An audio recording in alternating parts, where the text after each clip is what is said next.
സഭകളുടെ പുനർനിർമ്മാണത്തിനും ഉപദേശങ്ങളുടെ സ്ഥിരീകരണത്തിനും സഹായകരമായ rebuild your church എന്ന പഠന പരമ്പരയിലേക്ക് ഏവർക്കും സ്വാഗതം. റോമർ 6:3 സ്നാനം പരിശുദ്ധാത്മ സ്നാനമാണെന്നതിനുള്ള 10 കാരണങ്ങളാണ് ഇന്ന് നാം പഠിക്കുന്നത്. ശ്രദ്ധിച്ചാലും. എല്ലാവർക്കും റീബിൽഡ് യുവർ ചർച്ച് എന്ന ഈ പഠന പരമ്പരയിലേക്ക് ഒരിക്കൽ കൂടെ സ്വാഗതം. റോമാലേഖനം 6-ാം അധ്യായത്തിലെ സ്നാനം ജലസ്നാനമല്ല, ആത്മസ്നാനമാണ് എന്നുള്ളതിനുള്ള 10 കാരണങ്ങളാണ് നമ്മൾ ഇന്ന് പഠിക്കുവാൻ പോകുന്നത്. സകല ലോകത്തിന്റെ രാജാവും എന്റെ കർത്താവുമായ നമ്മുടെ ദൈവം വാഴ്ത്തപ്പെട്ടവൻ. ആ ധന്യവും നിസ്തുല്യവും നാമത്തിൽ എല്ലാ ദൈവമക്കൾക്കും ദൈവമക്കളാണെന്ന് അഭിനയിച്ചുകൊണ്ട് ആടിന്റെ തോലിട്ടുകൊണ്ട് ഇതിനകത്ത് കയറിയിരിക്കുന്ന ചെന്നായൽക്കളെ അല്ല ഞാൻ ഉദ്ദേശിച്ചത്. എല്ലാ ദൈവമക്കൾക്കും നിസ്തുല്യമായ സ്നേഹവന്ദനം. ഇവിടെ ഇപ്പോൾ നിങ്ങൾ കണ്ട വീഡിയോയിൽ എനിക്ക് ഒട്ടും പരിചയമില്ലാത്ത ഒരു വ്യക്തി വന്ന വിശുദ്ധ വേദപുസ്തകത്തിലെ വിശ്വാസ സ്നാനം, അന്യഭാഷയോടുകൂടിയുള്ള ആത്മാഭിഷേകം, ഈ 2 വിഷയങ്ങളെ തൃണവൽഗണിച്ചുകൊണ്ട് അതിനെ ചവിട്ടി താഴ്ത്തി നിഷ്പ്രഭമാക്കിക്കൊണ്ട് അതേതോ അമേരിക്കൻ സായിപ്പോ പിന്നെ തലതിരിഞ്ഞ ബന്ധുക്കോസുകാരോ കണ്ടുപിടിച്ചതാണെന്ന് തോന്നിക്കുന്ന രീതിയിൽ പറഞ്ഞുകൊണ്ട് പഠിപ്പിച്ചുകൊണ്ട് വിശ്വാസ സമൂഹത്തെ തെറ്റിക്കുന്നതിന് വേണ്ടി ഒരു സീരീസ് തുടങ്ങിയിരിക്കുക. Rebuild your church. Rebuild your church എന്നല്ല, അതിൻ്റെ പേര് ഡിസ്ട്രോയ് യുവർ ചർച്ച് എന്ന. ഡിസ്ട്രോയ് യുവർ ചർച്ച് എന്ന, അതാണ് അതിൻ്റെ ശരിക്ക് പേരിടേണ്ടത്.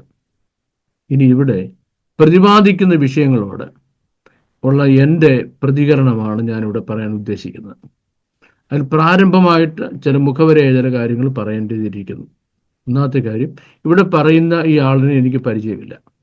അദ്ദേഹം ആരാണെന്ന് പേര് പോലും എനിക്ക് അതിനകത്ത് മനസ്സിലാക്കാൻ കഴിഞ്ഞില്ല, എനിക്കറിയത്തില്ല. ഇനിയും ഈ പറയുന്ന ആള് ഒരു സുവിശേഷകനോ അല്ലെങ്കിൽ ഒരു വേദാധ്യാപകനോ അല്ലെങ്കിൽ ഒരു ക്രിസ്ത്യാനിയോ ആണ് എന്ന് ഞാൻ കരുതുന്നില്ല.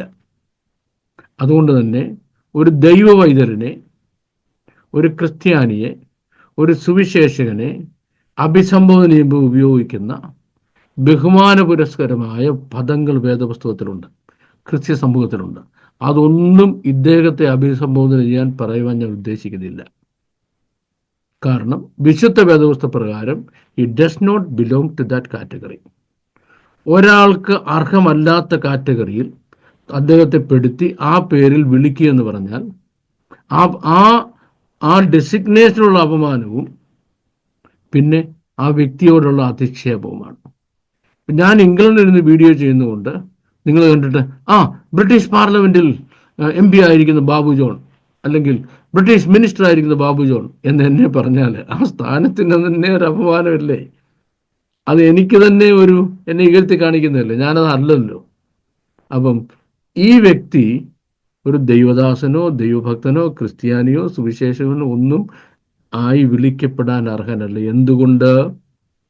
വിശുദ്ധന്മാർക്ക് ഒരിക്കലായി പരമേൽപ്പിച്ചതായ പ്രത്യാശ, വിശ്വാസ പ്രമാണങ്ങൾ, അടിസ്ഥാന വേദോപദേശങ്ങൾ, വേദപുസ്തകത്തിൽ ബിബ്ലിക്കൽ ഡോക്ട്രിൻ, ഇതിനെയൊക്കെ അതിനെപ്പറ്റി യാതൊരു വിവരവും ബോധവും പൊക്കണമില്ലാതെ വന്നൊരു വരെ ചളവള തപ്പുന്ന ഈ പുള്ളി ആട്ടിൻകൂട്ടത്തിൻ്റെ ആടിൻ്റെ തോല് പതിപ്പിച്ചുകൊണ്ട് ആട്ടിൻകൂട്ടത്തിൽ സാത്താൻ കയറ്റി വിട്ടിരിക്കുന്ന ചെന്നായാണ്. ഒരു മനുഷ്യനായതുകൊണ്ട് ഇദ്ദേഹത്തെ അഭിസംബോധന ചെയ്യാനായിട്ട് ഞാനിപ്പോൾ അദ്ദേഹത്തെ പറ്റി പറയാൻ ഞാൻ ഉദ്ദേശിക്കുന്നത് ചേട്ടൻ എന്നാണ്.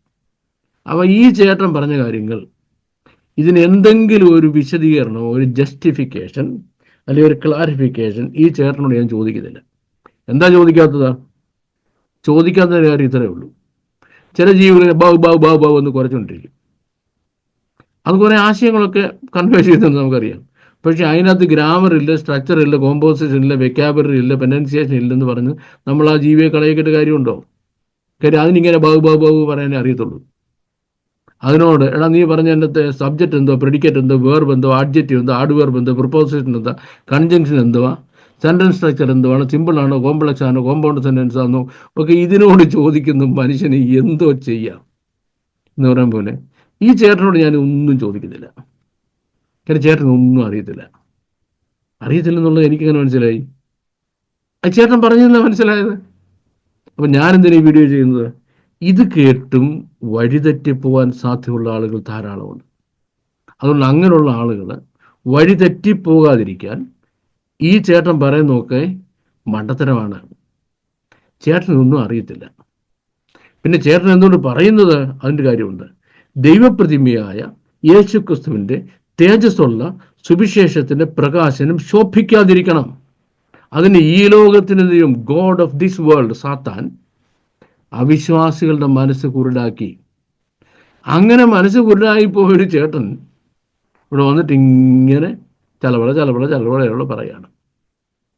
അപ്പൊ ഇതൊക്കെ നിങ്ങൾ ഇത് കേട്ട് വിശ്വസിച്ച് നിങ്ങളുടെ വിരുതിൽ നിന്ന് നിങ്ങൾ തെറ്റിപ്പോകരുത് എന്നുള്ള കാര്യം പറയാനാണ്. അപ്പം ഞാൻ ആദ്യമായിട്ട് അന്യഭാഷയെപ്പറ്റി എവിടെയൊക്കെ ഇകഴ്ത്താമോ അവിടെയൊക്കെ ഇകഴ്ത്തിയാണ് ഇയാൾ പറയുന്നത്, ഈ ചേട്ടൻ പറയുന്നത്. അന്യഭാഷ സംസാരിക്കുന്നവൻ മനുഷ്യനോടല്ല ദൈവത്തോടത്രേ സംസാരിക്കുന്നു. അന്യഭാഷ സംസാരിക്കുന്നവൻ ദൈവത്തിൻ്റെ വൻകാര്യങ്ങളെ പ്രസ്താവിക്കുന്നു. അന്യഭാഷ സംസാരിക്കുന്നവൻ തനിക്ക് തന്നെ ആത്മീയ വർധന വരുത്തുന്നു. അന്യഭാഷ അവിശ്വാസികൾക്ക് ഒരു അടയാളമായിരിക്കുന്നു. ഇതാ അന്യഭാഷയുടെ പർപ്പസസ്. അപ്പൊ ഈ അന്യഭാഷയെ ഇകഴ്ത്തി കാണിക്കുന്നു പറയുമ്പോൾ ദൈവത്തോട് സംസാരിക്കുന്നവനെ ഇകഴ്ത്തി കാണിക്കുന്നു. ചിലർക്ക് ആയുസിൽ അന്യഭാഷ പറയാൻ കഴിയത്തില്ല, അല്ലെങ്കിൽ ഉണ്ടാക്കി പറയണം.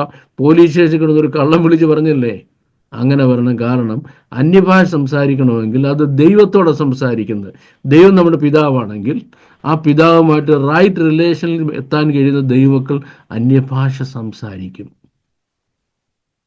ഞാനൊരിക്കൽ ലണ്ടനിൽ ഒരു സഭാവിഭാഗത്തിൻ്റെ എൻ്റെ തലസ്ഥാനത്തിരിക്കുന്ന ആൾ എന്നെ വിളിച്ചു, ഒരു ലീഗൽ മാറ്റേഴ്സിനെ വിളിച്ചു. Because I was A legal consultant. അപ്പം ഇങ്ങനെ സംസാരിച്ചുകൊണ്ടിരുന്ന കൂട്ടത്തിൽ അദ്ദേഹം എന്നോട് പറഞ്ഞു, ഈ അന്യഭാഷ നിന്നുപോയി, കൃപകളും കൃപാവരങ്ങളും രോഗശാന്തികളും ഭൂതശാന്തി എല്ലാം നിന്നുപോയി എന്ന് പറഞ്ഞു. നമ്മൾ നിന്നുപോയി. നിനക്കറിയാം? ഞാൻ പറഞ്ഞു എനിക്കറിയാം. ഓ, വലിയ സന്തോഷം. കാര്യം പെന്തക്കോസ്ത് പാസ്റ്ററായ ഞാൻ അങ്ങനെ പറഞ്ഞപ്പോൾ അദ്ദേഹത്തിന് സന്തോഷം. എന്നോട് ചോദിച്ചു, നിനക്ക് എങ്ങനെ അറിയാം? ഞാൻ പറഞ്ഞു, നീയല്ലയോ അതിൻ്റെ ഉദാഹരണം, തെളിവ് നീയല്ലയോ, നിന്നെ കൊണ്ട് പറ്റുമോ? നിന്നെ കൊണ്ട് അന്യഭാഷ സംസാരിക്കാൻ പറ്റുമോ? റിയലായിട്ടുള്ള കാര്യം നീ നിന്റെ സ്വർഗീയപിതാവായിട്ടുള്ള ബന്ധം താരാറില്ല. നിനക്ക് രോഗശാന്തി പ്രാർത്ഥിച്ച് വരുത്താൻ കഴിയുമോ? ഭൂതങ്ങളെ പുറത്താക്കാൻ കഴിയുമോ? പ്രവചിക്കാൻ കഴിയുമോ? പറ്റത്തില്ല. ഞാൻ ഇന്നും പ്രവചിക്കും, ഇന്നും ഭൂതങ്ങളെ പുറത്താക്കും, ഇന്നും അന്യഭാഷ സംസാരിക്കും, ഇന്നും രോഗികളെ സൗഖ്യമാക്കും. അതെൻ്റെ അപ്പനും ഞാനുമായിട്ടുള്ള ബന്ധം ശരിയായ ബന്ധമായതുകൊണ്ട്.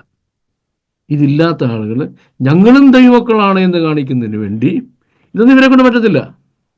അന്യഭാഷ സംസാരിക്കുന്നതിനോ പ്രവചിക്കുന്നതിനോ ഭൂതങ്ങളെ പുറത്താക്കുന്നതിനോ ഒരു മുട്ടയെ പറ്റി പ്രാർത്ഥിച്ച് മാറ്റാനോ കഴിയാത്ത കക്ഷികൾ ഞങ്ങളും ദൈവമക്കളാണെന്ന് പറയണമെന്നുണ്ടെങ്കിൽ എന്ത് ചെയ്യണം? ഇതൊക്കെ റിഡൻഡൻ്റ് ആണ്, ആവശ്യമില്ലാത്തതാണെന്ന് അവർക്ക് പറഞ്ഞേ പറ്റത്തുള്ളൂ.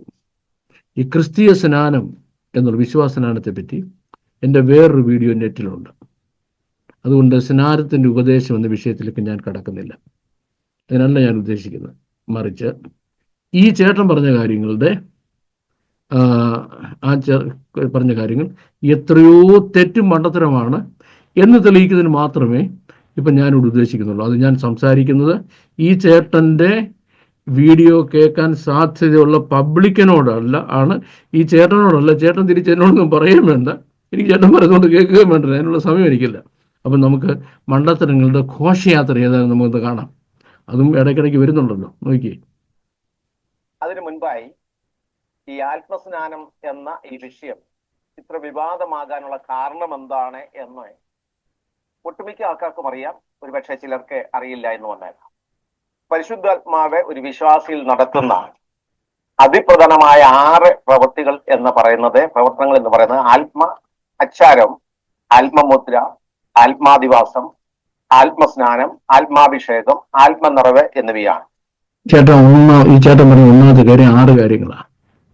പരിശുദ്ധാത്മാവിനെ, വാഗ്ദത്തത്തിന്റെ പരിശുദ്ധാത്മാവിനെ അയച്ചു കൊടുത്തിരിക്കുന്നത് 50 കാര്യങ്ങൾ, 50 ഫങ്ഷൻസ് ഒരു ദൈവം ഇതിൽ നടത്തുന്നതിനാണ്. ആ 50 functions of the holy spirit എന്താണെന്ന് എൻ്റെ ഈ വീഡിയോ കേൾക്കുന്ന ആർക്കെങ്കിലും അറിയണമെന്ന്, പേഴ്സണലായിട്ട് അറിയണമെന്ന് ആഗ്രഹം ഉണ്ടെന്നുണ്ടെങ്കിൽ നിങ്ങൾക്ക് എൻ്റെ നമ്പർ വളരെ ആക്സസിബിളാണ്. എൻ്റെ മറ്റു വീഡിയോയിലൊക്കെ ചിലപ്പോൾ ഈ വീഡിയോയുടെ താഴെ വരും. ആ നമ്പറിൽ ഒരു ടെക്സ്റ്റ് മെസ്സേജ് അയച്ചാൽ മതി, നിങ്ങളുടെ ഫോൺ നമ്പർ മാത്രം. Please send me the 50 functions of the holy spirit. അപ്പോൾ പരിശുദ്ധാത്മാവ് 50 ഫങ്ഷൻ ചെയ്യാൻ കൊടുത്തിരിക്കെ നമ്മുടെ ഈ ചേട്ടന് 6 അറിയത്തുള്ളൂ. അപ്പൊ ചേട്ടന്റെ അറിവിന്റെ ലോകം നിങ്ങൾ മനസ്സിലാക്കിക്കോണം. ഇനി കേട്ടോ, കാര്യങ്ങൾ അതായത് ആത്മാദിവാസവും ആത്മാഭിഷേകവും ആത്മസ്നാനവും ആത്മനിറവും ഇത് ഒന്നാണെന്നും ഇതിന്റെ അടയാളം അന്യഭാഷയാണെന്നുമാണ് പൊതുവെ പെന്തക്കോസ്ത് സഹോദരങ്ങൾ പഠിപ്പിക്കുന്നത്. അതുകൊണ്ട് തന്നെ അന്യഭാഷ പറയാത്ത ആൾക്കാർക്ക് ആത്മസ്നാനമോ അഭിഷേകമോ അല്ലെങ്കിൽ ആത്മാവോ ആത്മനിറവോ ഒന്നുമില്ല എന്നാണ് ഈ സഹോദരങ്ങളെ പഠിപ്പിക്കാറുള്ളത്. ഇത് ഏത് സഹോദരങ്ങൾ പഠിപ്പിച്ചെന്നാ? ഈ സഹോദരങ്ങൾ സ്പെസിഫിക് ആയിട്ട് ഇന്നാര് പഠിപ്പിച്ചെന്ന് പറയണം. ഇവിടെ സംസാരിക്കുന്ന എൻ്റെ പേര് ബാബു ജോൺ വേട്ടമല. ബാബു ജോൺ വേട്ടമല അങ്ങനെ പഠിപ്പിക്കുന്നത്, പൊതുവേ പഠിപ്പിക്കുന്നത് പറയരുത്. നിങ്ങളൊരു കോടതിയിൽ ഒരു കാര്യം സാക്ഷി പറയാൻ ചെന്നാൽ പൊതുവേ അങ്ങനെ പറയാറുണ്ട്, എല്ലാവരും അങ്ങനെ പറയാറുണ്ട് എന്ന് പറയത്തില്ല. എന്തെങ്കിലും ഇന്റഗ്രിറ്റി ഉണ്ടെന്നുണ്ടെങ്കിൽ ഇന്നയാള് ഇന്നടത്ത് ഇങ്ങനെ പറഞ്ഞു, ഇന്ന പുസ്തകത്തിൽ അവരിങ്ങനെ എഴുതി, ഇന്ന ബൈബിൾ ക്ലാസ്സിൽ ഇങ്ങനെ പഠിപ്പിച്ചു എന്ന് സ്പെസിഫിക് ആയിട്ടാണ് പറയേണ്ടത്. മനസ്സിലായോ? അപ്പം ഒരു കാര്യങ്ങൾ തെളിയിക്കുമ്പോൾ ഒന്നാമത്തെ കാര്യം സ്പെസിഫിക് ആയിരിക്കണം. നമ്മൾ പറയുന്ന കാര്യങ്ങൾ സ്പെസിഫിക് ആയിരിക്കണം. സ്മാർട്ട് ഗോൾസ് എന്ന് കേട്ടിട്ടുണ്ടോ? എവിടെ കേൾക്കാൻ? ചേട്ടൻ്റെ തിരുവായും പൊഴിഞ്ഞ് ഒരു ചെരുന്ന മണ്ടത്തരങ്ങൾ നമുക്ക് കേൾക്കുമ്പോൾ അറിയാമല്ലോ ചേട്ടന് എന്തോ സ്മാർട്ട് ഗോൾ അറിയാമെന്നുള്ള കാര്യം. ഒന്നാമത്തെ കാര്യം സ്പെസിഫിക് ആയിരിക്കണം ചേട്ടാ. ഇങ്ങനെ കുറെ പേര് പറയാന്നല്ല പറയേണ്ടത്. ഇന്നാര് ഇന്നടത്ത് ഇങ്ങനെ പറഞ്ഞു, ഇന്ന പുസ്തകത്തിൽ എഴുതിയിട്ടുണ്ട്. ഇതിനാണ് ഇംപെരിക്കൽ ആഡക്യൂസി എന്ന് പറയുന്നത്. കേട്ടല്ലോ? ഒരു കാര്യം തെളിയിക്കണമെന്നുണ്ടെങ്കിൽ ഒന്ന് ലോജിക്കൽ കൺസിസ്റ്റൻസി എന്താണെന്ന് അറിയിക്കണം, അതിൻ്റെ ഇംപെരിക്കൽ ആഡക്യൂസി എന്താണെന്ന് അറിയിക്കണം, എക്സിസ്റ്റൻഷ്യൽ റിലവൻസ് എന്താണെന്ന് അറിഞ്ഞിരിക്കണം. ഇതൊന്നും ഈ ചേട്ടന്റെ ഈ അതര വ്യായാമത്തിൽ കാണുന്നില്ല. ഇങ്ങനെ അന്യഭാഷയെ ആത്മസ്നാനത്തോട് കൂട്ടിക്കെട്ടാനുള്ള ആ ശ്രമത്തിൽ നിന്നുമാണ് റോമലേഖനം 6-ാം അധ്യായത്തിലെ സ്നാനം ആത്മസ്നാനമല്ല ജലസ്നാനമാണ് എന്ന് ഈ സൗരങ്ങൾ പറയാനുള്ള കാരണം എന്ന് പറയും. ഇപ്പൊ വിശ്വാസികളെ തമ്മിൽ അകറ്റുവാൻ സാത്താൻ ഉപയോഗിക്കുന്ന ഒരു ശക്തമായ ഒരു ആയുധമാണ് ഉപദേശ വ്യതിചലനങ്ങൾ എന്നാണ് ഞാൻ വിശ്വസിക്കുന്നത്. ചേട്ടൻ മാത്രമല്ല, ഞങ്ങളും അതിനെ വിശ്വസിക്കുന്നത്. ഈ ചേട്ടനെ പോലുള്ള ആൾക്കാരെ ആരാ ഉപയോഗിക്കുന്നത്? സാത്താനെ ഉപയോഗിക്കുന്നതിന് വേണ്ടി പാവം ദൈവമക്കളെ തെറ്റിച്ച് കളയാൻ. കാരണം ദൈവമക്കൾക്ക് അനുഷ്ഠിക്കാൻ കൊടുത്തിരിക്കുന്ന 2 കർമ്മങ്ങൾ, ഒന്ന് ജലസ്നാനവും മറ്റൊന്ന് വിശുദ്ധ തിരുവത്താഴ ശുശ്രൂഷയുമാണ്.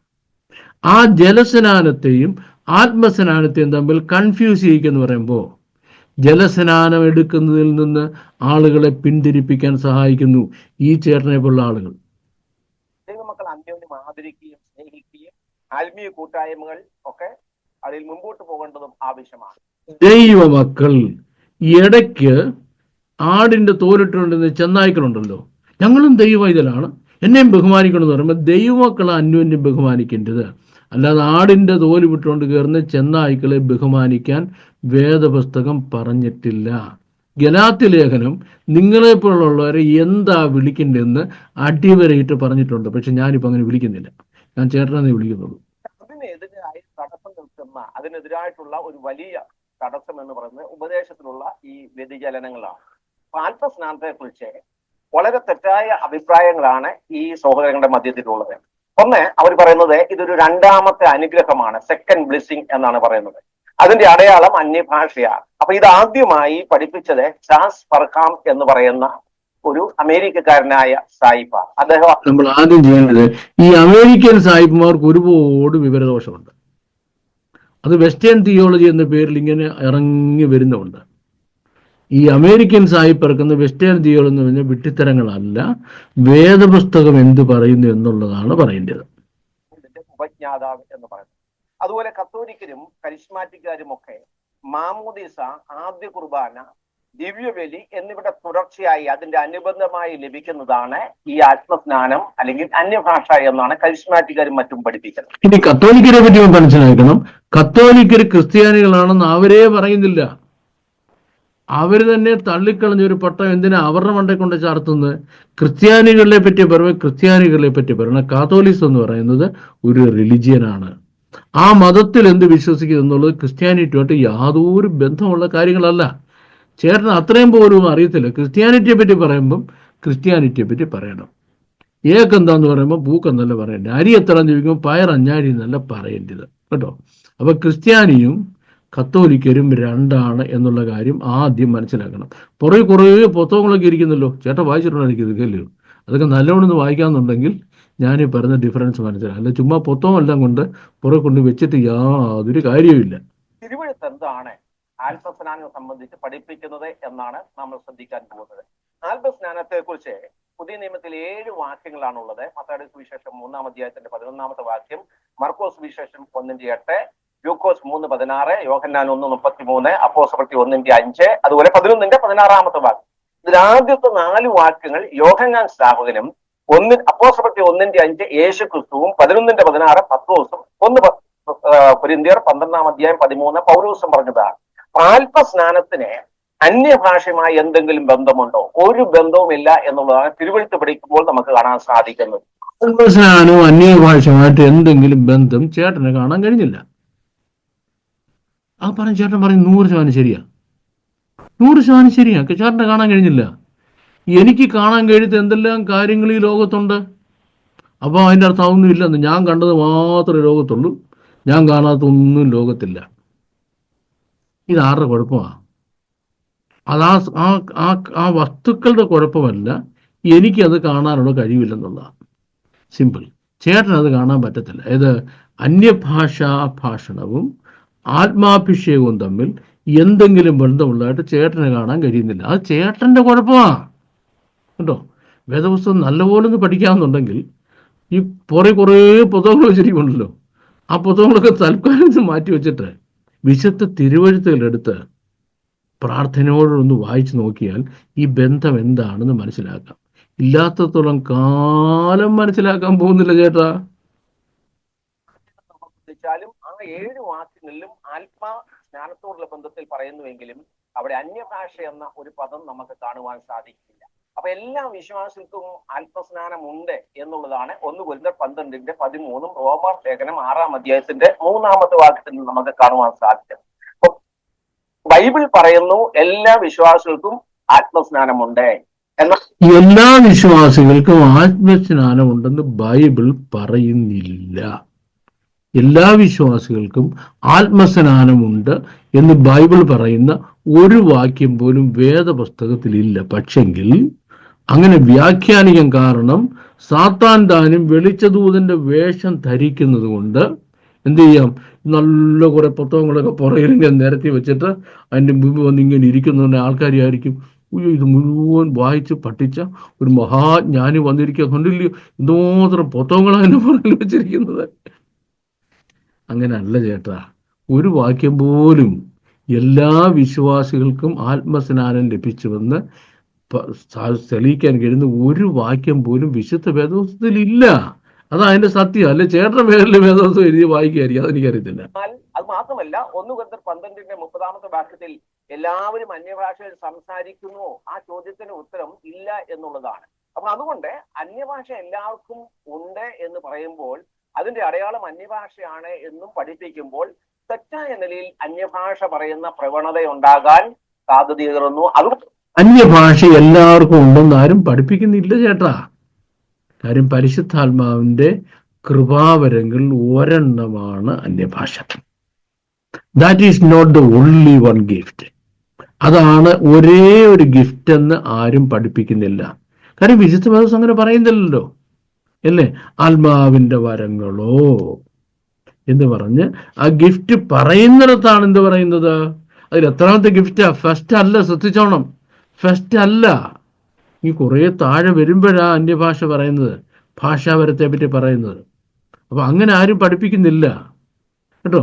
അല്ലേ പറയണം ഇന്നയാള് പഠിപ്പിച്ചു, ഇന്ന പ്രസ്ഥാനം പഠിപ്പിച്ചു, അതിന് തെളിവൂടെ പറയണം. അല്ല ചുമ്മാതെ ഇങ്ങനെ പൊത്തങ്ങൾ ധരിച്ചു വെച്ച് എൻ്റെ മുന്നേ വന്നു നിന്ന് പറയേണ്ട കാര്യമല്ലത്.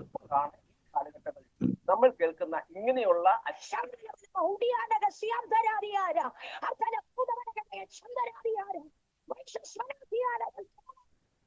അന്യഭാഷകളൊക്കെ കേൾക്കാനുള്ള കാരണം എന്ന് പറയുന്നത്, അപ്പൊ ചേട്ടൻ ഈ പറഞ്ഞ ഇപ്പൊ ഒരു ചെറുക്കൻ അന്യഭാഷ പറഞ്ഞ കാണിച്ചു. ആ ചേട്ടൻ ആ കുഞ്ഞു പറഞ്ഞ അന്യഭാഷ തെറ്റാണെന്ന് ചേട്ടനെ തെളിയിക്കാൻ കഴിയുമോ എന്ന് ഞാനൊരു വെല്ലുവിളി ഒന്ന് വെക്കുക. Can you prove it? ഞാൻ ആദ്യം പറഞ്ഞു ചേട്ടനോട് ഡയറക്റ്റ് എനിക്ക് ക്വസ്റ്റ്യൻ ചോദിക്കാനുള്ള, ചേട്ടനോട് കേൾക്കുന്ന പബ്ലിക്കിനോടാണ് പറഞ്ഞത്. പക്ഷെ ഞാനതങ്ങ് തെറ്റിച്ചിപ്പം പബ്ലിക്കിനോട് ഞാൻ ചോദിക്കുക. ഞാൻ ആ കുഞ്ഞു പറഞ്ഞ അന്യഭാഷയെ ന്യായീകരിക്കാനോ തിരസ്കരിക്കാനോ ഒന്നും പോവുകയല്ല, എൻ്റെ ജോലി അതല്ല. പക്ഷെ അത് തെറ്റാണ്, it is not from God എന്ന് നിങ്ങൾക്ക് തെളിയിക്കാൻ കഴിയുമോ? തെറ്റെന്ന് തെളിയിക്കാൻ നിങ്ങൾക്ക് കഴിയാത്തടത്തോളം കാലം, തെറ്റെന്ന് നിങ്ങൾക്ക് കഴിയാത്തടത്തോളം കാലം അത് ശരിയാണ്. കാരണം തെറ്റെന്ന് തെളിയിക്കാൻ നിങ്ങളുടെ ഒരു കാര്യമില്ലല്ലോ. അത് തെറ്റാണെന്ന് തെളിയിക്കാൻ നിങ്ങളുടെ കയ്യിൽ എന്തെങ്കിലും താനിച്ഛിക്കുന്ന പോലെ അവനവന് അതത് വരം പകുത്തു കൊടുക്കുന്ന ദൈവത്തിന്റെ പരിശുദ്ധാത്മാവ് വിക്കി പറയുന്ന അധരങ്ങളാലും അന്യഭാഷകളാലും ഞാൻ ഈ ജനത്തോട് സംസാരിക്കുമെന്നും ശിശുക്കളുടെയും മുല കുടിക്കുന്നവരുടെ വായിൽ നിന്ന് പുകഴ്ച കൽപ്പിച്ചിരിക്കുന്നെന്നും നിങ്ങളുടെ വൃദ്ധന്മാരും വൃദ്ധമാരും നിങ്ങളുടെ ബാലന്മാർ പോലും ചെറുപ്പക്കാർ പോലും അന്യഭാഷ ആത്മനിറവിൽ സംസാരിക്കുമെന്നും പറഞ്ഞ പ്രവചനം ഈ ചെറിയ ബാലനിൽ കൂടെ നിവൃത്തിയാകുമ്പം ഇത്രയും നരച്ച് മൂത്ത് തലയെല്ലാം നരച്ചിട്ട് പോലും ഒരു വാക്ക് അന്യഭാഷ പറയാൻ ഒരു പക്ഷേ അറിയാവുന്ന എനിക്കറിയത്തില്ല, കഴിയാൻ വയ്യാത്ത ചേട്ടൻ ഇവിടെ വന്ന് കുശുമ്പെടുത്തിട്ട് ചേട്ടാ യാതൊരു കാര്യമില്ല. നിങ്ങളെ ഞാനൊന്ന് വെല്ലുവിളിക്കുക. I challenge you. എന്തെങ്കിലും ഇന്റഗ്രിറ്റി, എന്തെങ്കിലും ടച്ച് ഓഫ് ഇന്റഗ്രിറ്റി ഉണ്ടെങ്കിൽ ആ ബാലൻ പറഞ്ഞ അന്യഭാഷ തെറ്റാണ് നിങ്ങളും തെളിയിക്കുക. എന്നിട്ട് മുന്നോട്ട് പോകും. അന്യഭാഷയെ ആത്മസ്നാനവുമായി ബന്ധിപ്പിക്കുന്നത് കൊണ്ടാണ്. അപ്പൊ നമുക്ക് തിരുവഴുത്തിലേക്ക് പോകാം. തിരുവഴുത്തിലേക്ക് ശ്രദ്ധിക്കുമ്പോൾ അവിടെ നമുക്ക് കാണാൻ സാധിക്കുന്നത് 1 കൊരിന്ത്യർ 12-ാം അധ്യായം 13-ാമത്തെ വാക്യത്തിലും റോമലേഖനം 6-ാം അധ്യായം അതിന്റെ 3-ാമത്തെ വാക്യത്തിലും വളരെ വ്യക്തമായി പറയുന്നു, എല്ലാ വിശ്വാസികളും ആത്മസ്നാനം പ്രാപിച്ച വ്യക്തികളാണ്. ഇവിടെ രണ്ടിടത്തും എല്ലാ വിശ്വാസികളും ആത്മസ്നാനം പ്രാപിച്ച വ്യക്തികളാണെന്ന് പറയുന്നില്ല. വായിച്ചൊന്ന് കേൾപ്പിക്ക എന്നിട്ട് പറ എല്ലാവരും ആത്മസ്നാനം പ്രാപിച്ചവരാണെന്ന്. എന്തോ മനസ്സിലായത്? ഇത്രയും പ്രായമായിട്ടും വേദവസം വായിച്ചിട്ട് എന്താ പറഞ്ഞിരിക്കുന്നത് മനസ്സിലാക്കാൻ കഴിയത്തില്ലെങ്കിൽ ഇനി എന്തെങ്കിലും മനസ്സിലാകുമോ ചേട്ടാ? അതുകൊണ്ട് തന്നെ 1 കൊരിന്ത്യർ 12-ന്റെ 30-ാമത്തെ വാക്യവുമായി കണക്ട് ചെയ്യുമ്പോൾ, ബന്ധിപ്പിക്കുമ്പോൾ നമുക്കറിയാം അവിടെ എല്ലാവരും അന്യഭാഷകൾ സംസാരിക്കുന്നില്ല. അങ്ങനെയെങ്കിൽ ഈ ആത്മസ്നാനം എന്ന് പറയുന്നതും അന്യഭാഷ എന്ന് പറയുന്നതും തമ്മിൽ യാതൊരു ബന്ധവുമില്ല എന്നുള്ളത് വളരെ വ്യക്തമായി മനസ്സിലാക്കി. ആത്മസ്നാനവും അന്യഭാഷയും തമ്മിൽ ഒരു ബന്ധവുമില്ല. ആദ്യം ഒരു കാര്യം കേട്ടോണേ, ഞാൻ ഒരു കാര്യം പറയുമ്പോൾ 4 കാര്യങ്ങൾ ബേസായിട്ട് കണ്ട് 3 കാര്യങ്ങളുടെ അടിസ്ഥാനത്തിൽ പ്രൂവ് ചെയ്യണം. അടിസ്ഥാനത്തിൽ പ്രൂവ് ചെയ്യേണ്ടത് ഞാൻ പറഞ്ഞു.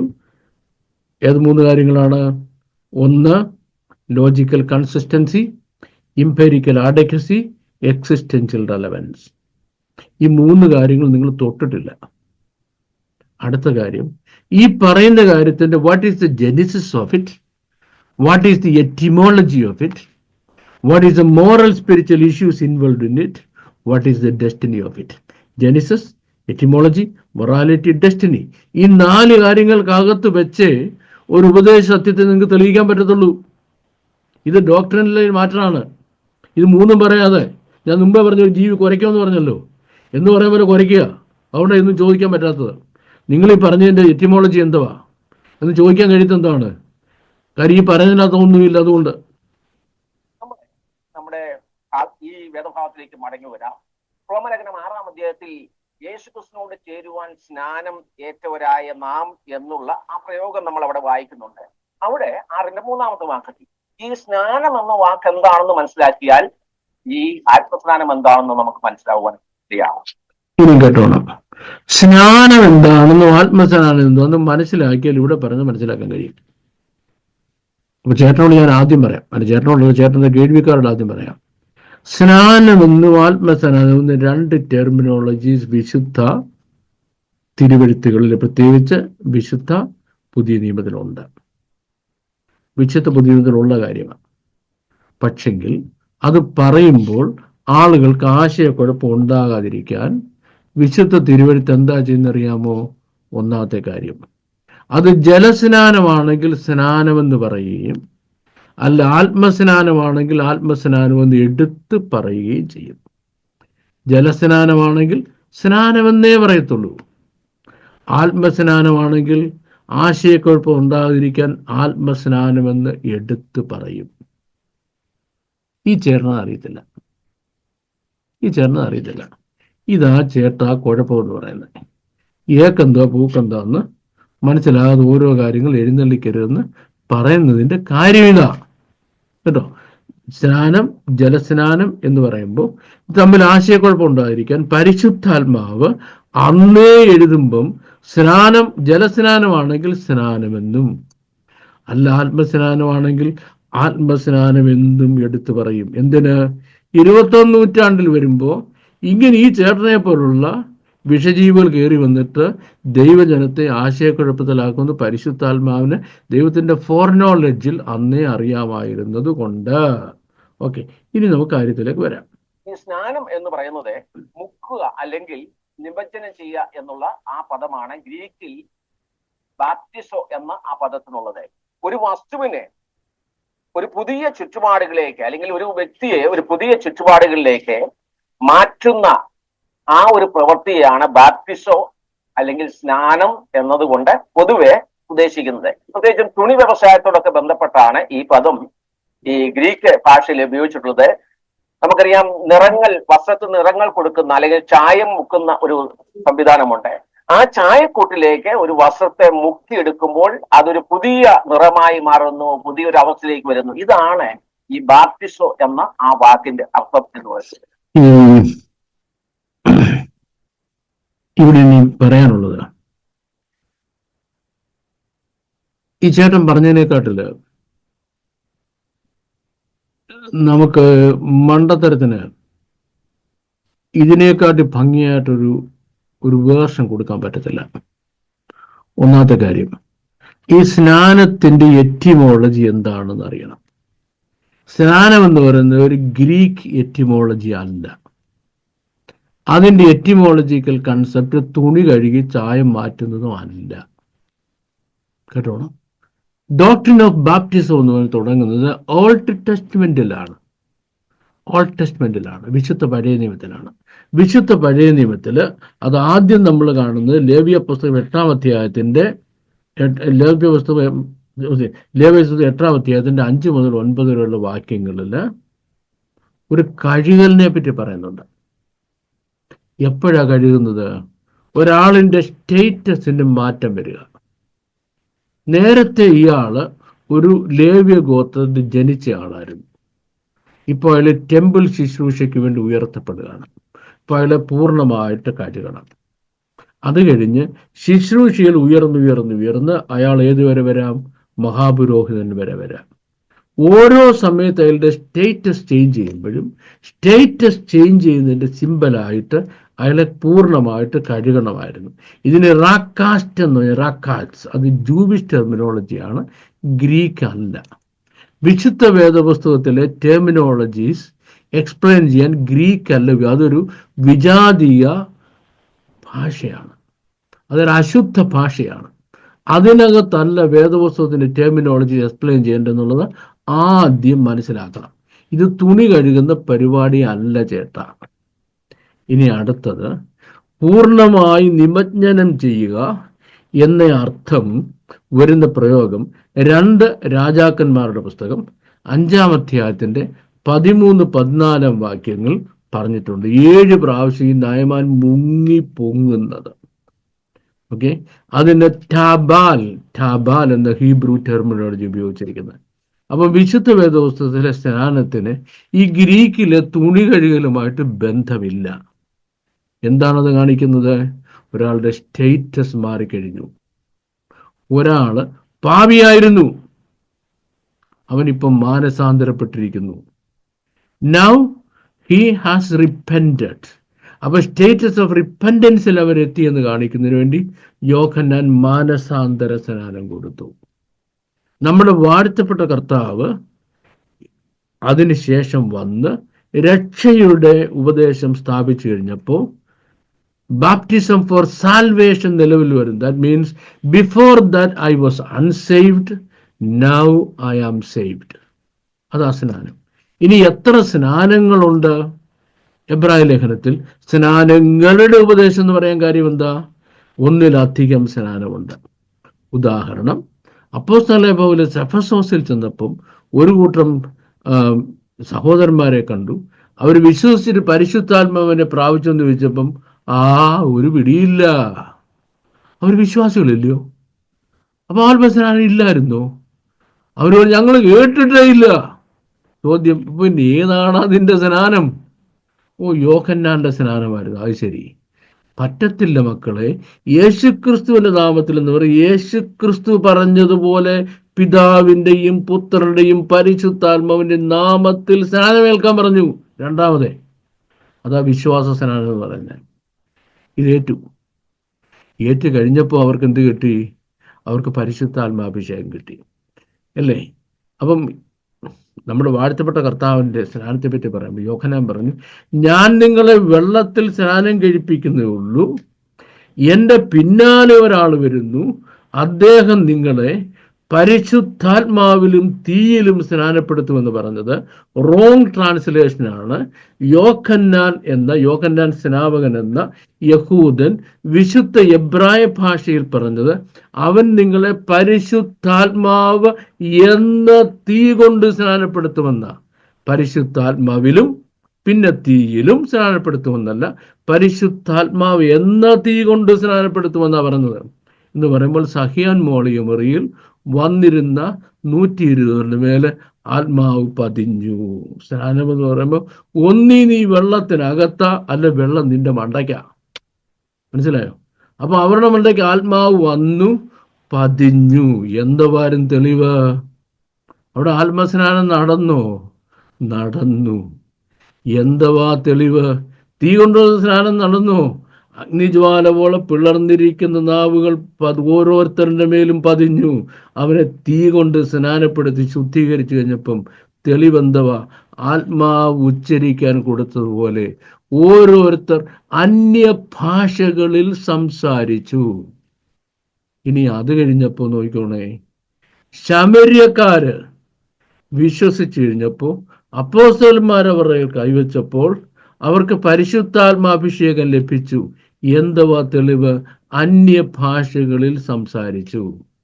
ഇനിയും ഇദ്ദേഹത്തിന്റെ വീട്ടിൽ, കൊർന്നല്യോസിന്റെ വീട്ടിൽ പൗലോസ് സംസാരിച്ചപ്പോ വിശ്വസിച്ചവരുടെ മേൽ പരിശുദ്ധാത്മാവ് വന്നു. എന്തവാ തെളിവ്?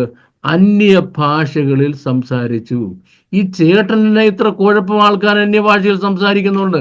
നിങ്ങൾക്ക് കാശിന്റെ ചെലവുണ്ടോ? ഓട്ടക്കാലിന് ചെലവുണ്ടോ? വിശ്വസിക്കുന്ന ദൈവമക്കൾ അന്യഭാഷയിൽ സംസാരിക്കുന്നതിന് നിങ്ങൾക്ക് ചെലവില്ല. പക്ഷെങ്കിൽ നിങ്ങൾ ഒരാളിന്റെ ഏജന്റായിട്ട് പ്രവർത്തിക്കുക. ആര്? സാത്താൻ. ആ സാത്താൻ ഇഷ്ടമല്ല ദൈവമക്കൾ അവരുടെ പിതാവിനോട് സംസാരിക്കുന്നത്. ദൈവമക്കൾ തങ്ങളുടെ പിതാവിനോട് സംസാരിക്കാൻ ദൈവം കൊടുത്ത മീഡിയമായ അന്യഭാഷയിൽ അവർ സംസാരിക്കുന്ന കാണുമ്പം അപ്പനും മക്കളും തമ്മിൽ വർത്താനം പറയുന്നത് കാണുമ്പം മറ്റേ പുള്ളിക്ക് സൂഹിക്കത്തില്ല. മനസ്സിലായി? അപ്പൊ ഇതിന്റെ ആവശ്യമില്ലെന്ന് പറഞ്ഞ് ഇതിനെ റെലിഗേറ്റ് ചെയ്യുന്നതിന് വേണ്ടി ഈ ചേട്ടനെ പോലുള്ള കക്ഷികളെ ഇങ്ങോട്ട് റിക്രൂട്ട് ചെയ്ത് വിട്ടിരിക്കുക. ഇതിന് മറുപടി പറയാതിരിക്കാൻ പറ്റത്തില്ല. അപ്പൊ സ്നാനം എന്താണെന്ന് ചേട്ടൻ ആദ്യം പോയി പഠിക്കുക എവിടെയെങ്കിലും, കേട്ടോ. എന്നിട്ട് ഇമാതിരി ഈ ബിൽഡ് യുവർ ചർച്ച് എന്ന പ്രോഗ്രാം തുടങ്ങാം. ബിൽഡ് യുവർ ചർച്ച് അല്ല, ഡിസ്ട്രോയ് യുവർ ചർച്ച. നിങ്ങളുടെ പരിപാടി ബിൽഡ് യുവർ ചർച്ച് അല്ല, ഡിസ്ട്രോയ് യുവർ ചർച്ച. സഭകളെ ഡിസ്ട്രോയ് ചെയ്യുന്ന പരിപാടിയാണിത്. അപ്പൊ ഈ വാക്യത്തിന്റെ അടിസ്ഥാനത്തിൽ 2 കൊരിന്ത്യർ 5-ാം അധ്യായത്തിന്റെ 17-ാമത്തെ വാക്യം നമുക്ക് അറിയാം. ഒരുത്തൻ ക്രിസ്തുവിലായാൽ അവൻ പുതിയ സൃഷ്ടിയാകുന്നു, പഴയത് കഴിഞ്ഞുപോയി, ഇതാ സകലതും പുതുതായി ഇരിക്കുന്നു. അപ്പൊ ഈ അനുഭവം ഒരു വ്യക്തിയിൽ ഉണ്ടാകുന്നത്, ഒരു പാപിയിൽ ഉണ്ടാകുന്നത് അവൻ രക്ഷിക്കപ്പെടുന്ന സമയത്താണ്. അപ്പൊ എത്തുമ്പോൾ ഒരു വ്യക്തിയുടെ ജീവിതത്തിൽ ഈ അതായത് ഈ നിറം മാറ്റുവാൻ വേണ്ടി ആ ചായക്കൂട്ടിലേക്ക് ആ വസ്ത്രം ഇടുമ്പോൾ അതിന്റെ നിറം മാറുന്നത് തന്നെ ഒരു വ്യക്തി യേശുക്രിസ്തുവിനെ രക്ഷിതാവും കർത്താവുമായി സ്വീകരിക്കുമ്പോൾ ആ വ്യക്തിയിൽ ഉണ്ടാകുന്ന രൂപാന്തരത്തെ കുറിച്ചാണ് 2 കൊരിന്ത്യർ 5:17 നമ്മൾ വായിക്കുന്നത്. അതല്ലാതെ സ്നാനപ്പെടുമ്പോഴാണ് ഈ മാറ്റം ഉണ്ടാകുന്നത് എന്ന് നമുക്ക് പറയാൻ സാധിക്കും. ഇനി നമുക്ക് റോമലേഖനം 6-ാം അധ്യായം 3-ാമത്തെ വാക്യം ഒന്ന് വായിക്കാം. അവിടെ നമ്മൾ വായിക്കുന്നത്, അല്ല യേശുക്രിസ്തുവിനോട് ചേരുവാൻ സ്നാനം ഏറ്റവരായ നാം എല്ലാവരും അവന്റെ മരണത്തിൽ പങ്കാളികളാകുവാൻ സ്നാനം ഏറ്റിരിക്കുന്നു എന്ന് നിങ്ങൾ അറിയുന്നില്ലേ? ഇവിടെ നമ്മൾ മനസ്സിലാക്കേണ്ട ഒരു പ്രധാനപ്പെട്ട പ്രശ്നം, ഇവിടെ പറയുന്ന ഈ സ്നാനം എന്ന് പറയുന്നത് ഇത് ആത്മസ്നാനമല്ല, ജലസ്നാനമാണ് എന്നാണ് സഹോദരൻ അനിൽ കുടുത്തോട്ടവും മറ്റുള്ള പെന്തുകോസ് സഹോദരങ്ങളും ഒക്കെ പഠിപ്പിക്കുന്നത്. 10 ചോദ്യങ്ങളിലൂടെ നമുക്ക് ഇവിടെ പറഞ്ഞിട്ടുള്ള സ്നാനം ആത്മസ്നാനമാണ്, ജലസ്നാനമല്ല എന്നത് തെളിയിക്കാൻ സാധിക്കും. ഞാൻ വളരെ വേഗം ആ കാര്യം നിങ്ങളുടെ ശ്രദ്ധയിലേക്ക് കൊണ്ടുവരിക. ഒന്നാമത്, അതിന്റെ 6-ാം അധ്യായത്തിന്റെ 2-ാമത്തെ വാക്യം ഒന്ന് ശ്രദ്ധിച്ചേ. അവിടെ നമ്മൾ വായിക്കുന്നത് എങ്ങനെയാണ്? പാപസംബന്ധമായി മരിച്ചവരായ നാം എന്ന് നമ്മൾ വായിക്കുന്നത്. ഒരു വ്യക്തി, ഒരു വിശ്വാസി പാപസംബന്ധമായി മരിക്കുന്നത് അവർ സ്നാനപ്പെടുന്ന സമയത്താണോ, അവർ രക്ഷിക്കപ്പെടുന്ന സമയത്താണോ? സ്നാനപ്പെടുന്ന സമയത്താണോ, രക്ഷിക്കപ്പെടുന്ന സമയത്താണോ? അപ്പൊ രക്ഷ എന്തുവാ, സ്നാനം എന്തുവാ, നീ ചേട്ടന് അറിയാൻ വയ്യാത്തോണ്ടല്ലേ ഈ കുഴപ്പം ഉണ്ടായത്, ഇല്ലയോ? ഈ ചേട്ടന്റെ പ്രസംഗം കേൾക്കാൻ ഇടയാകുന്ന മാന്യ സ്നേഹിതരോട് ഞാൻ പറയാൻ പോവാ, ഈ ചേട്ടന് ഈ രക്ഷ എന്തോ സ്നാനം എന്നതിനെ പറ്റി യാതൊരു ബോധവുമില്ല. കാരണം രക്ഷയും സ്നാനവും തമ്മിലുള്ള ബന്ധം, വിശ്വസിക്കുകയും സ്നാനമേൽക്കുകയും ചെയ്യുന്നവൻ രക്ഷിക്കപ്പെടും. അപ്പൊ രക്ഷിക്കപ്പെടുന്നവർ എത്ര സംഭവിച്ചത്? വിശ്വസിച്ചു, സ്നാനമേറ്റില്ല, രക്ഷിക്കപ്പെട്ടില്ല. കേട്ടോ ചേട്ടന്റെ സ്നേഹിതരെ, മനസ്സിലായോ? വിശ്വസിച്ചു, സ്നാനമേറ്റില്ല, രക്ഷിക്കപ്പെട്ടില്ല. എപ്പോഴാ രക്ഷിക്കപ്പെട്ടത്? വിശ്വസിക്കുകയും സ്നാനമേൽക്കുകയും ചെയ്യുന്നവൻ രക്ഷിക്കപ്പെടുമെന്ന് നമ്മുടെ വാഴ്ത്തപ്പെട്ട കർത്താവ് തിരുവായുമെഴിഞ്ഞ് അരുളി ചെയ്ത തിരുവെഴുത്ത് ആകാശഭൂമി മാറിപ്പോയാലും മാറ്റമില്ലാതെ അങ്ങനെ നിലനിൽക്കുമ്പോൾ ഈ ചേട്ടന് രക്ഷിക്കപ്പെടുക എന്ന് പറഞ്ഞാൽ സ്നാനപ്പെടുക എന്ന് പറഞ്ഞാൽ തമ്മിലുള്ള വ്യത്യാസം എന്തുവാ? ഒരാൾ യേശു ക്രിസ്തുവിനെ രക്ഷിതാവായി ഹൃദയത്തിൽ വിശ്വസിച്ച് വാ കൊണ്ട് ഏറ്റുപറഞ്ഞു. ഇങ്ങനെ ഏറ്റുപറഞ്ഞയാള്, വിശ്വസിച്ചയാള് പിതാവിൻ്റെയും പുത്രന്റെയും പരിശുദ്ധാത്മാവിന്റെ നാമത്തിൽ സ്നാനമേറ്റ് കഴിയുമ്പോൾ അദ്ദേഹത്തിൽ ഉണ്ടാകുന്ന അവസ്ഥയ്ക്കാണ് രക്ഷിക്കപ്പെടുക എന്ന് പറയുന്നത്. ഇതും കേട്ടോണം. അയാൾ രക്ഷിക്കപ്പെട്ടോ? രക്ഷിക്കപ്പെട്ടില്ല. മറിച്ച് ഈസ് ഓൺ ദ ട്രാക്ക്. കാരണം രക്ഷയുടെ 3 പടികളാണ്. ഒന്ന്, ദ പാസ്റ്റ് ടെൻസ്, ഇപ്പം അയാള് രക്ഷയുടെ പാതയിൽ വന്നു. 2, ദ പ്രസന്റ് ടെൻസ്, നാൾതോറും രക്ഷിക്കപ്പെട്ടുകൊണ്ടിരിക്കുന്നു. 3, നമ്മുടെ വാഴ്ത്തപ്പെട്ട കർത്താവ് വരുമ്പോൾ നമ്മുടെ ഈ ശരീരത്തിന്റെ വീണ്ടെടുപ്പെന്ന പുത്രത്വം പ്രാപിക്കും. അപ്പോഴാണ് നമ്മൾ രക്ഷിക്കപ്പെട്ടു എന്ന് പറയുന്നത്. മനസ്സിലായോ? ഇനി വിശ്വസിക്കുകയും സ്നാനമേൽക്കുകയും ചെയ്യുന്നവൻ രക്ഷിക്കപ്പെടും. വിശ്വസിക്കുകയും സ്നാനമേൽക്കുകയും ചെയ്യുന്നവൻ രക്ഷിക്കപ്പെടും. ഇനി നോക്കിക്കോണേ, ഈ രക്ഷയെപ്പറ്റി റോമാലേഖനത്തിൽ എന്താ പറഞ്ഞിരിക്കുന്നത്? അവിടെ കൊണ്ട് തീർന്നോ? ഇല്ല, അവിടെ കൊണ്ട് തീർന്നില്ല. തൻ്റെ ഫസ്റ്റ് സ്റ്റെപ്പിലേക്ക് വരുന്നതേ ഉള്ളൂ. ഈ ഉപദേശം എന്ന വിഷയം ഞാൻ ഇനി അടുത്ത വീഡിയോ ക്ലിയർ ചെയ്യുന്നുണ്ട്. എനിക്ക് എല്ലാ കാര്യങ്ങളും ക്ലിയർ ചെയ്തു പോയാൽ ഈ ചേട്ടൻ പറയുന്ന കാര്യങ്ങൾക്കെല്ലാം മറുപടി പറയാൻ പറ്റത്തില്ല. ചേട്ടൻ 10 ചോദ്യം ചോദിച്ചിരിക്കുക. ഈ 10 ചോദ്യവും ഇനി എന്താ പറയേണ്ടത്? ഇതിന് ചോദ്യമാണോ? ഒരു ബേസിസ് ഉണ്ടോ? ഒരു ലോജിക്കൽ കൺസിസ്റ്റൻസി ഉണ്ടോ നിങ്ങൾ ഈ പറയുന്ന കാര്യങ്ങൾക്ക്? എങ്കിൽ മറുപടി പറയാം. ഞാൻ മുമ്പേ പറഞ്ഞ ആ പുള്ളി കുറച്ചുപോലെ കുറയ്ക്കുക.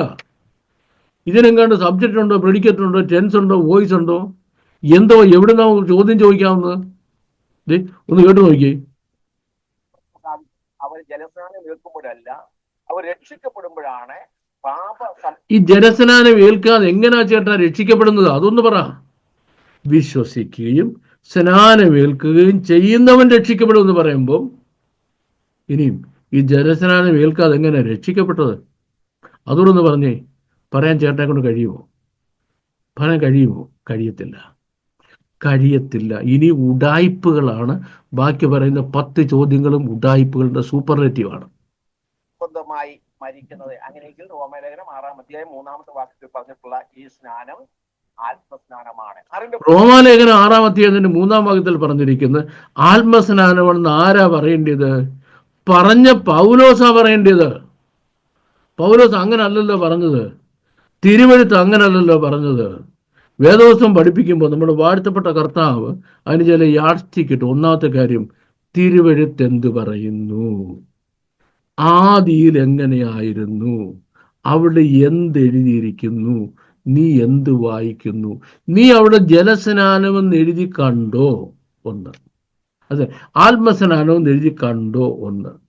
2, ആത്മസ്നാനമെന്ന് അവിടെ എഴുതിയിട്ടുണ്ടോ? 3, ആത്മസ്നാനമെന്ന് നീ വായിക്കുന്നുണ്ടോ? ഇല്ല. എഴുത്തുകാരൻ ആത്മസ്നാനമെന്ന് പറഞ്ഞിട്ടില്ലാത്ത കാര്യം ആത്മസ്നാനം എന്ന് പറയാൻ നിനക്കാരാ ചേട്ടാ അധികാരം തന്നെന്ന് ചോദിച്ചു കഴിഞ്ഞാൽ, ഇതിനു വേണ്ടി ചേട്ടന്റെ മേൽ വ്യാപരിക്കുന്ന ഒരാത്മാവുണ്ട്. ആ ആത്മാവ് ചേട്ടനെ അധികാരപ്പെടുത്തിയിരിക്കുക. അത് നിർഭാഗ്യവശാൽ പരിശുദ്ധാത്മാവല്ല. ദൈവത്തിന്റെ പരിശുദ്ധാത്മാവ് തിരുവെഴുത്ത് ശരിയെന്ന് തെളിയിക്കുമ്പോൾ, തിരുവെഴുത്തിൽ പറഞ്ഞിട്ടില്ലാത്ത കാര്യങ്ങൾ, ഉദ്ദേശിച്ചിട്ടില്ലാത്ത കാര്യങ്ങൾ, അങ്ങനെ അവിടെ ഉദ്ദേശിച്ചിരിക്കുന്നത് എന്ന് പറയിക്കുന്നതാണ് അശുദ്ധാത്മാവ്, അല്ലെങ്കിൽ ദുഷ്ടന്റെ ആത്മാവ്, അല്ലെങ്കിൽ സാത്താന്റെ ആത്മാവ്. സാത്താന്റെ ആത്മാവിന്റെ പ്രേരണയാൽ മാത്രമേ അത് ആത്മസ്നാനമാണ്, ജലസ്നാനമല്ല എന്ന് പറയാൻ ഒരാൾക്ക് കഴിയത്തുള്ളൂ. 2, രക്ഷിക്കപ്പെടുക എന്ന് പറയുമ്പോൾ സ്നാനമില്ലാതെ എങ്ങനെയാ രക്ഷയുണ്ടായത് എന്ന് ചേട്ടനൊന്ന് പറഞ്ഞേ, ഒന്ന് പറഞ്ഞു നോക്കിക്കേ. പെന്തക്കോസ്ത് നാളിൽ പ്രസംഗം കേട്ടവരോട് വന്ന് ചോദിച്ചു, ഞങ്ങൾ എന്ത് ചെയ്യണം? നിങ്ങൾ ചെയ്യേണ്ട ഒന്നാമത്തെ കാര്യം, നിങ്ങൾ എന്ത് ചെയ്യണം? മാനസാന്തരപ്പെടണം. നിങ്ങൾ മാനസാന്തരപ്പെടണം. 2, മാനസാന്തരപ്പെട്ട് നിങ്ങൾ എന്ത് ചെയ്യണം? പിതാവിന്റെ പുത്രനെ പരിശുദ്ധാത്മാവിന്റെ സ്നാനമേൽക്കണം. ആ സ്നാനം ഏറ്റ് കഴിഞ്ഞപ്പോഴാ രക്ഷയുടെ അനുഭവത്തിൽ വന്നത്.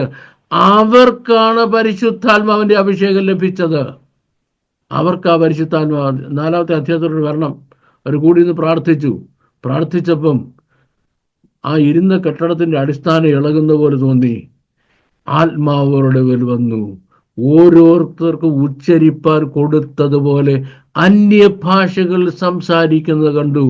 അന്യഭാഷയിൽ സംസാരിക്കുക എന്നുള്ളതായിരുന്നു ആദിമസഭയിൽ ഒരാൾക്ക് ആത്മാഭിഷേകം ലഭിച്ചു എന്നുള്ളതിൻ്റെ ഏകവും പ്രത്യക്ഷവുമായ അടയാളം. പക്ഷെങ്കിൽ അന്യഭാഷ എന്നുള്ളത് പരിശുദ്ധാത്മാവിന്റെ കൃപാവരങ്ങൾ ഒരെണ്ണം മാത്രമാണ്. അതുകൊണ്ട് ഒരാൾ അന്യഭാഷ സംസാരിക്കുന്നില്ല എന്നുള്ളത് കൊണ്ട് ആ ആളിന് ആത്മാഭിഷേകം ഇല്ല എന്ന് ആരും, വചനം അറിയാവുന്ന ആരും പറയത്തില്ല. ഒരാൾ അന്യഭാഷയിൽ സംസാരിക്കുന്നില്ല എന്നുള്ളത് കൊണ്ട് അയാൾ അഭിഷക്തനല്ല എന്ന് വിശുദ്ധ വേദപുസ്തകം പറയുന്നില്ല. ഒരാൾ അന്യഭാഷ സംസാരിക്കുന്നില്ല എന്നുള്ളത് കൊണ്ട് അയാൾ അഭിഷക്തനല്ലെന്ന് വേദപുസ്തകം പറയുന്നേയില്ല. പക്ഷെങ്കിൽ അന്യഭാഷ സംസാരിക്കുന്നത് അഭിഷക്തന്റെ ലക്ഷണമല്ല, ആത്മാഭിഷേകത്തിന്റെ ആത്മസ്നാനത്തിന്റെ ലക്ഷണമല്ല എന്ന് പറയുന്നിടത്താണ് പ്രോബ്ലം ഉണ്ടായിരിക്കുന്നത്. മനസ്സിലായോ? എന്ന് പറയുന്നിടത്താണ് പ്രോബ്ലം ഉണ്ടായിരിക്കുന്നത്. 2, രക്ഷിക്കപ്പെട്ടു എന്ന് പറയുമ്പോൾ സ്നാനമില്ലാതെ എങ്ങനെ രക്ഷയുണ്ടായത് എന്ന് ചേട്ടന് പറയാൻ കഴിയുമോ? കഴിയത്തില്ല. അതുകൊണ്ട് മണ്ടത്തരങ്ങളുടെ ഈ ഘോഷയാത്ര വെറുതെ ദൈവമക്കളെ വരയ്ക്കാവുന്നല്ലാതെ സാത്താന്റെ കൂട്ടിക്കൊണ്ട് ജനത്തെ ഇട്ടുകൊടുക്കാമെന്നും സ്നാനപ്പെടാൻ തയ്യാറായിരിക്കുന്ന ദൈവമക്കളെ അതിൽ നിന്ന് വിലക്കാമെന്നും, ഇനിയും വിശ്വസിക്കുന്നവരിൽ വ്യാപരിക്കുന്ന ദൈവത്തിന്റെ പരിശുദ്ധാത്മാവ് അത് കാത്തിരുന്ന് പ്രാപിക്കേണ്ടതാണെന്നും വിശുദ്ധന്മാരുടെ കൈവെപ്പാൽ പ്രാർത്ഥിക്കേണ്ടതാണെന്നും വിശ്വസിക്കുന്നവരിൽ വ്യാപരിക്കുന്നതാണെന്നും ഇതൊക്കെ അതിൻ്റെ അടിസ്ഥാനമായിരിക്കെ അതിൽ നിന്ന് ജനത്തെ തെറ്റിക്കുന്നതിന് മാത്രമേ ചേട്ടന്റെ ഈ ബൈബിൾ ക്ലാസ് കൊണ്ട് നടക്കത്തുള്ളൂ. ബാക്കിയുടെ കേൾക്കാം. പങ്കാളികളാകുവാൻ സ്നാനം നിശ്ചയിച്ചിരിക്കുന്നു. ഒരു വ്യക്തി, ഒരു വിശ്വാസി യേശുക്രിസ്തുവിന്റെ മരണത്തിൽ പങ്കാളികളാകുന്നത് ഏത് സമയത്താണ്? സ്നാനപ്പെടുമ്പോഴാണോ? അല്ല, അവർ രക്ഷിക്കപ്പെടുന്ന സമയത്താണ്. അങ്ങനെയെങ്കിൽ ചേട്ടൻ പിന്നെ പറഞ്ഞോട്ടു, സ്നാനപ്പെടുമ്പോഴാണ് പിന്നെ രക്ഷിക്കപ്പെടുമ്പോഴാണ്. സ്നാനമെന്തോ രക്ഷയും തിരിച്ചറിയുമ്പോഴത്തെ ചേട്ടാ, ആദ്യം പോയി ചേട്ടൻ സ്നാനം എന്തുവാ രക്ഷ എന്താന്ന് പഠിച്ചിട്ട് വാ. എൻ്റെ ടൈം പോകുന്നതുകൊണ്ട്, വീഡിയോയിൽ എനിക്ക് അനുവദനീയമായ സമയത്ത് ഒരു ലിമിറ്റ് ഉള്ളത് കൊണ്ടും ഞാൻ ഇപ്പോൾ ഇവിടെ നിർത്താൻ പോവുക. ചേട്ടൻ പറഞ്ഞ ബാക്കി മുഴുവൻ ചേട്ടനെ കൊണ്ട് പറയിപ്പിച്ച് ഇത് മുഴുവൻ വിഡ്ഢിത്തരമാണെന്ന് തെളിയിക്കുക എന്നുള്ള റെസ്പോൺസിബിലിറ്റി ഒരു വേദ അധ്യാപകൻ എന്ന നിലയ്ക്ക് എന്നിൽ നിക്ഷിപ്തമായിരിക്കുന്നതുകൊണ്ട് അത് തെളിയിക്കുന്നതിന് ഞാൻ വീണ്ടും തിരിച്ചു വരും. എനിക്ക് എമർജൻസി ആയ ഒരു മെഡിക്കൽ ട്രീറ്റ്മെൻറ്റ് ഇന്നുണ്ട്. അത് കാരണം എനിക്ക് ഒരാഴ്ചത്തേക്ക് ഇനി വീഡിയോ ചെയ്യാൻ കഴിയത്തില്ല. ആ ട്രീറ്റ്മെൻറ്റ് കഴിഞ്ഞ് വരുമ്പം ദൈവത്തിൻ്റെ പരിശുദ്ധാത്മാവ് അനുവദിക്കുന്നുകൊണ്ട് ഈ ബാക്കി ഞാൻ പറയാം. ഇപ്പോൾ എനിക്ക് പറയാൻ സമയം കിട്ടുന്നില്ല. ആദ്യം ഒരാൾ രക്ഷിക്കപ്പെടുമ്പോൾ അയാൾക്ക് ആത്മാ അഭിഷേകം ലഭിച്ചു, സമ്മതിച്ചു. രക്ഷിക്കപ്പെടുന്ന എപ്പോഴാ? വിശ്വസിക്കുകയും സ്നാനമേൽക്കുകയും ചെയ്യുമ്പോഴേ രക്ഷിക്കപ്പെടുന്നുള്ളൂ. ഈ ജലസ്നാനമാണത്. ആ ജലസ്നാനം ഏൽക്കുന്നവരെ നിങ്ങൾ രക്ഷിക്കപ്പെട്ടിട്ടില്ല എന്നുള്ള കാര്യം ആദ്യം ചേട്ടനും പിന്നെ ഈ ചേട്ടന്റെ മണ്ടത്തരം കേൾക്കാൻ ഇടയാകുന്ന സാധാരണ വിശ്വാസികളും ഒന്ന് ആദ്യം മനസ്സിലാക്കുക. ബാക്കി നമുക്ക് അത് കഴിഞ്ഞ് സോർട്ട് ഔട്ട് ചെയ്യാം. ദൈവം നിങ്ങളെ അനുഗ്രഹിക്കട്ടെ. Thank you very much.